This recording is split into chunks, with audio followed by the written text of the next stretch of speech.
అదే యెరెమయా గ్రంథంలో కూడా ఇదే మాట అంటాడు. యెరెమయా గ్రంథం 29వ అధ్యాయం 13వ వచనం కూడా, మీరు మీ పూర్ణ హృదయముతో పూర్ణ మనస్సుతో మీరు నన్ను వెదికిన ఎడల నన్ను కనుగొందురు అంటాడు అక్కడ. అమ్మాట చదవండి. యెరెమయా గ్రంథం 29వ అధ్యాయం 13వ వచనంలో, మీరు నన్ను వెతికిన ఎడల పూర్ణ మనస్సుతో నన్ను గూర్చి విచారణ చేసిన ఎడల నన్ను కనుగొందురు. నన్ను కనుగొంటారు, నేను మీకు కనబడతా.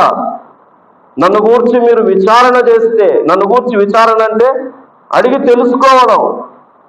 ఏంటి నేను ప్రభు గురించి తెలుసుకోవాలి, ఆయన నాకు కావాలి, ఆయన ఎక్కడ ఉంటాడు, ఆయన నాకు ఎప్పుడు వస్తాడు, నా హృదయంలోకి ఎప్పుడు వస్తాడు, నా జీవితంలోకి ఎప్పుడు వస్తాడు, దానికి నేను ఏం చేయాలి విచారించి ప్రభువుకు నువ్వేం చేయాలో అడిగి తెలుసుకొని దానికి